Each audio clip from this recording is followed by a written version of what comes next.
Good evening everyone. आपके मेरे channel पे स्वागत है। आज हम बात करेंगे पी रेशियो के बारे में और पी रेशियो का यूज कहाँ पे सबसे ज्यादा होता है।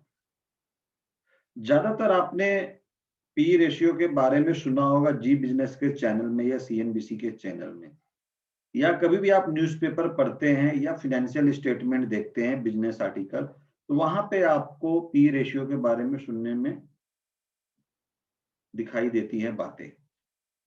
अब जो है बेसिकली पी रेशियो जो है, this is the ratio which is normally decide the value of share, कि शेयर कितना महंगा है या कितना सस्ता है। क्या शेयर ओवर वैल्यूड है या अंडर वैल्यूड है। इसको कैलकुलेट करने के लिए या शेयर की प्राइस को मॉनिटर करने के लिए हम पी रेशियो का इस्तेमाल करते हैं। किसी भी कंपनी के शेयर की वैल्यू यानी यह पता लगाने के लिए कि वह सस्ता है या महंगा है, सबसे ज्यादा पी रेशियो के पैमाने का इस्तेमाल होता है। इसे शेयर की कीमत और शेयर के आय का अनुपात कहा जा सकता है। शेयर के आय का शेयर बाजार की शब्दावली में ईपीएस कहते हैं। इसका मतलब है अर्निंग पर शेयर। किसी कंपनी के मुनाफे में उसके कुल शेयरों की संख्या से भाग देने पर ईपीएस निकलता है और उसके बाद शेयर बाजार में शेयर की कीमत में ईपीएस से भाग देने पर जो रेशियो निकलता है उसे पीई रेशियो कहते हैं, price to earning ratio. Example के तौर पर मान लीजिए किसी कंपनी की शेयर की कीमत 100 रुपए है, करंट मार्केट वैल्यू, और उस शेयर का EPS earning per share value 10 रुपए है, जो कि फाइनेंशियल स्टेटमेंट से पता चल जाएगा। तो 100 रुपीज को 10 रुपीज से जब डिवाइड कीजिएगा तो उसका पी रेशियो 10 होगा। निवेशकों के लिए पी रेशियो का महत्व काफी ज्यादा होता है। निवेश के लिए शेयर चुनते वक्त ज्यादातर निवेशक शेयर की पी रेशियो पर गौर करते हैं। इससे उन्हें यह पता लगता है कि जिस शेयर में निवेश करने जा रहे हैं वो कितना सस्ता या महंगा है।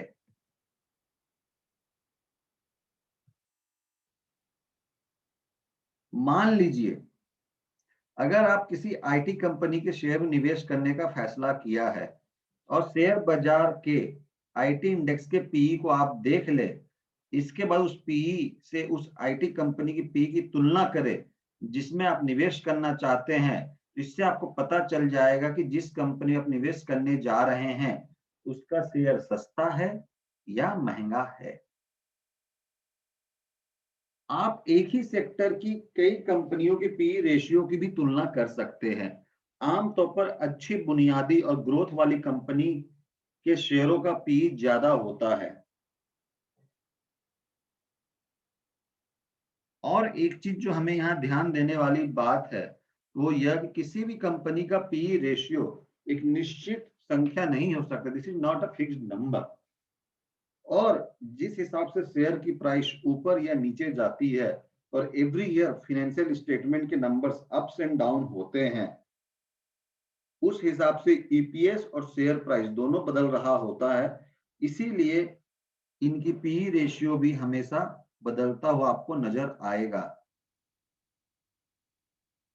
अगर किसी कंपनी का पी रेशियो 20 है, इसका मतलब यह नहीं कि हमेशा 20 ही रहेगा।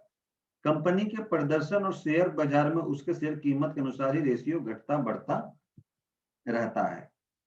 मैं आपको एक एग्जांपल देके बताता हूं कि पी रेशियो कैलकुलेट कैसे करते हैं। आप जैसा जानते हो पी रेशियो निकालने का फॉर्मूला काफी ही इजी है। करंट शेयर मार्केट प्राइस को हमें डिवाइड करना होता है अर्निंग पर शेयर से। करंट मार्केट शेयर प्राइस कहां मिलेगा, you can Google it. Earning per share हमें कहां मिलेगा, you can also Google it, क्योंकि जितने भी लिस्टेड कंपनी है उसके फाइनेंशियल स्टेटमेंट ऑनलाइन अवेलेबल है। और हर एक फाइनेंशियल स्टेटमेंट में अर्निंग पर शेयर का डिटेल हमें मिल जाता है। सेकंड, ईपीएस कैलकुलेट कैसे होता है? तो ईपीएस कैलकुलेट करने का फॉर्मूला भी काफी इजी है। Net profit of the company, ये 12 महीने का प्रॉफिट होना चाहिए लास्ट फाइनेंशियल ईयर का बेसिकली और calendar year, divided by number of equity share. अब नंबर ऑफ इक्विटी शेयर कहां से मिलेगा? इसके लिए आप एनएसई का वेबसाइट भी रिफर कर सकते हो, गूगल भी रिफर कर सकते हो। एग्जाम्पल के लिए मैंने 3 कंपनी को सेलेक्ट किया है जिसका पी रेशियो हम निकालेंगे। एक है टाटा मोटर्स, सेकंड है सन फार्मा, थर्ड है एक्सेल इंडस्ट्री। हालांकि आप अगर यहाँ देखोगे तो मैंने पी रेशियो कैलकुलेट कर दिया है, बट मैं आपको वेबसाइट के थ्रू भी रीवैलिडेट कराऊंगा। जैसा कि आप देख रहे हो, टाटा मोटर्स का करंट मार्केट शेयर प्राइस 315 रुपए 79 पैसे है, डिवाइडेड बाई इनका जो करंट ईपीएस है लास्ट फाइनेंशियल ईयर के हिसाब से 2020 का नेगेटिव है 37.22। तो इसका जो आज के डेट में पी रेशियो बन रहा है नेगेटिव 8.48 बन रहा है। अब मैं आपको दिखाना चाहता हूं कि ये 8.48 सही है या गलत है। इसके लिए मैं आपको ले जाऊंगा एक वेबसाइट पे जिसका नाम है टिकर टेप। लेट से हम बात कर रहे हैं टाटा मोटर्स की। तो जैसे आप टाटा मोटर्स पे जाओगे, इस वेबसाइट पे आपको करंट प्राइस मिल रहा है टाटा मोटर्स का 315 रुपीज 89 पैसे। पी रेशियो निकालने का जो फॉर्मूला होता है वो होता है current share price divided by EPS. तो ईपीएस आपको कहां मिलेगा? ईपीएस जैसा कि मैंने बताया, इसके लिए आपको फिनेंशियल्स में जाने पड़ेंगे। फिनेंशियल्स में जैसे ही आप जाओगे, फिनेंशियल ईयर 2017, 18, 19, 20, मैंने कहा लेटेस्ट 12 महीने का। यहां देखिए ईपीएस है कितना है, -37.22। तो 315 रुपए 89 पैसे डिवाइड 37.22 जो आप कीजिएगा तो आपको मिलेगा पीई रेशियो 8.48। ये देखिए, तो यहां पे जब हम बात कर रहे हैं पीई रेशियो को, तो पीई रेशियो इस कंपनी का नेगेटिव है। नेगेटिव है अंदर, इसका मतलब यह जो शेयर काफी अंडर वैल्यूड है। अब ये शेयर अंडर वैल्यूड है या ओवर वैल्यूड है, हम कैसे पता कर सकते हैं? जैसा कि हम देख रहे हैं इस कंपनी का जो है पी रेशियो -8.48 आया है, नेगेटिव नंबर। और जो सेक्टर, इस इंडस्ट्री की जो सेक्टर है ऑटोमोबाइल सेक्टर, उस सेक्टर का जो एवरेज पी रेशियो होता है 90 होता है। उस हिसाब से देखा जाए तो ये अंडर वैल्यूड है। इसके मल्टीपल रीजन हो सकते हैं, हम अभी उसमें नहीं जा रहे हैं, बट यहाँ ये भी पॉसिबिलिटीज है जिस हिसाब से कंपनी की इनटेंजिबल एसेट्स जिसको हम कहते हैं, उनकी मैनेजमेंट टीम या patent rights, number of patents जिस हिसाब से बढ़ रहे हैं, उस हिसाब से ये पॉजिटिव नंबर हो जाएगा पी रेशियो आने वाले दिनों में। और ये पॉजिटिव तभी होगा जब ये शेयर प्राइस और इंक्रीज होगी। तो आने वाले समय में लगता है कि ये शेयर प्राइस और बढ़ने वाला है। अब हम दूसरी जो कंपनी थे जिसका नाम था सन फार्मा, उसको ले लेते हैं। तो सन फार्मा का अगर आपको निकालना है पी रेशियो, तो अगेन हम कहां जाएंगे? अगेन हम जाएंगे current market price of the share which is 634.75 divided by EPS. EPS के लिए हमें फाइनेंशियल रिपोर्ट पढ़ने होते हैं।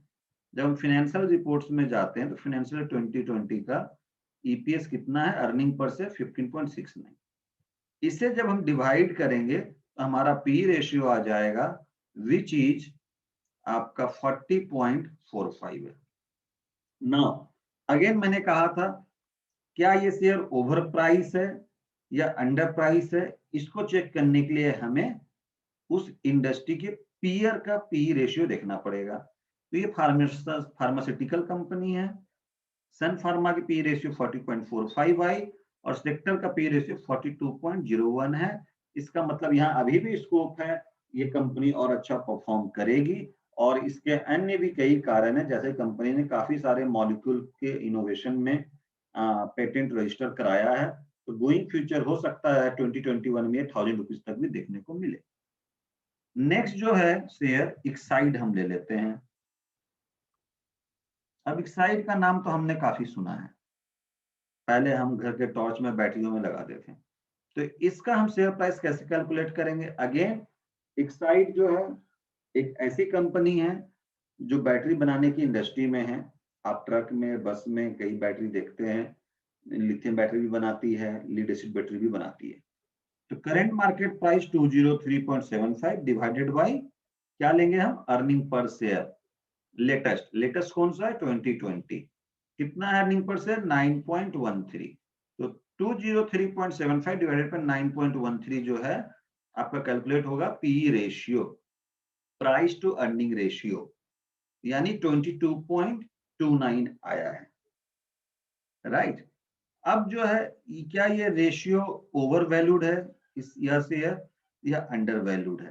तो अगेन हम ये पता करने के लिए कि शेयर ओवर वैल्यूड है, अंडर वैल्यूड है, इसी इंडस्ट्री का सेक्टर पी देखेंगे तो पता चलता है सेक्टर पी 90 पे है और एक्साइड इंडस्ट्री की जो price to earning ratio which is 22.29। इसका मतलब ये हुआ ये शेयर अभी अंडर वैल्यूड है और फ्यूचर में इसके प्राइस बढ़ने की संभावना है। ये इसलिए मैं नहीं कर रहा हूँ बिकॉज सेक्टर पी से कम है, ये इसलिए कर रहा हूँ कि कंपनी जो है अपना एक्सपेंशन कर रही है और ये लिथियम आयन बैटरी की तरफ भी मूव कर रही है। कंपनी का डेप्थ रेशियो भी कम होता जा रहा है। तो मल्टीपल चीजें होती है जिसको ध्यान में रख के हमें शेयर चूज करना चाहिए। उम्मीद है आपको समझ में आ रहा होगा। आपको साधारण सी भाषा में और इसे बताना चाहूंगा कि पी रेशियो है क्या, प्राइस टू अर्निंग।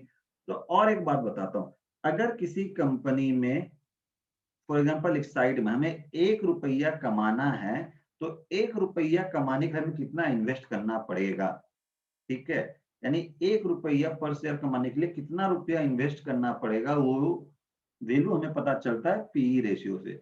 यानी इस कंपनी का जो शेयर प्राइस है 22.29 टाइम्स ज्यादा है, यानी हमें 22.29 टाइम्स ज्यादा पैसे देने होंगे इसका एक शेयर खरीदने के लिए। राइट। उम्मीद है आपको हमारी बातें समझ में आ रही होगी। तो ये 3 एग्जाम्पल हमने आज डिस्कस किए। ओके, थैंक यू, फिर मिलेंगे नेक्स्ट टाइम।